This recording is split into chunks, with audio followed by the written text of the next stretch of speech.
Good evening. Hope you had a wonderful Wednesday. Beautiful weather today, I tell you. We are in, as pre-reading, Proverbs 24, because today is July 24th and my son is not here. He's hanging out with friends.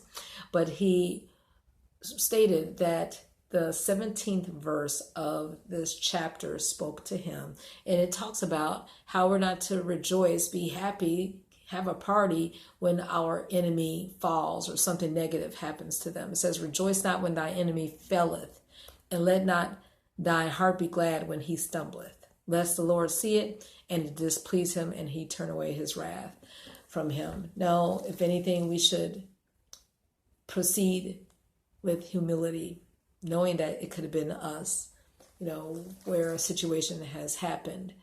And I tell you, and it comes back to us, what you reap, you sow. My mom used to say all that. And something else that came back to me as far as something that my mother did when I was a young person, being out in the streets, thinking I was grown.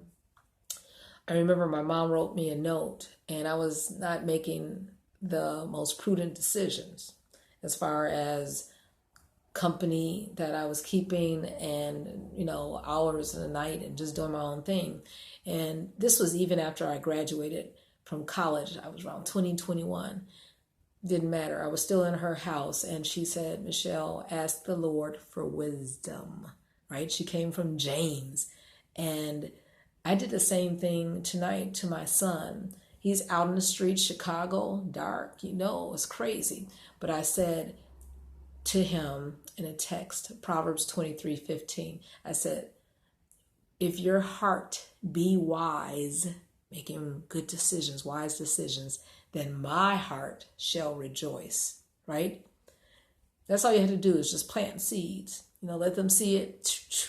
Maybe it'll change, their decision or something, right? To this day, almost 30 years afterwards, my mom's words are still with me as far as seeking wisdom, even though I thought I knew what I was doing.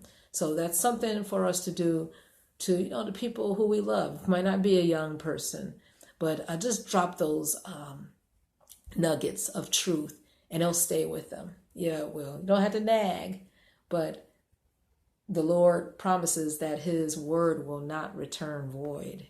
Amen. There's power. So we are in Deut.28, 28, and we love this chapter, right? Because, this is based on Fred Hammond's song, Bless, Bless. We're blessed in the city. We're blessed in the field. We're blessed when we come and we go. But a lot of people, we want to talk about, overflow. But do we want to obey? We want to talk about increase. But do we want to incline our ear to the Lord? Oh, don't get me started with that. But there are conditions. Verse 1, if thou shalt hearken diligently to the voice of the Lord, then all these benefits shall come, right? As far as fruitfulness in the field and our resources and our accounts and our blessings with our children. But the precursor is we have to develop that relationship and listen to the Lord like never before, especially raising this generation. And if we're grandparents, passing the torch. Amen. And also because today was July 24th, we started out with Psalms. And of course, we would start with Psalms 24 and then add 30 if, the Lord didn't really, put something in our spirit. But I remember in Psalms 84:11, the Lord promises, right, for him to be a sun and a shield. He will give grace and glory. And we love to shout on that. But he says, no good thing will he withhold. But there's a condition again. We have to walk uprightly. A lot of times, in 2019, we don't want to put that attachment to it. But there takes obedience. It takes a sacrifice. It takes listening to the Lord. And we started out today talking about who is the King of glory, the Lord strong and mighty, right? He would want us to lift up our heads. And who is the lifter? We have everything to celebrate because the Lord in Psalms 3:3, he is our shield. He is our glory, and he's the lifter of our head. And we can go to bed tonight even though our head is lifted up, right? Spiritually, we can have our head lie down on a pillow and trust in the Lord. And you know what? I'm not going to stay up all night waiting for my son. Nope. I'm trusting the Lord and trusting him to the hands of my Father.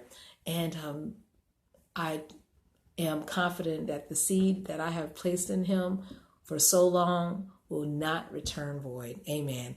And I know that you're believing the same for your loved ones, your family, your coworkers, and whoever's on your heart. Okay? Have a wonderful evening in the Lord, rejoicing in his faithfulness, and have a good night.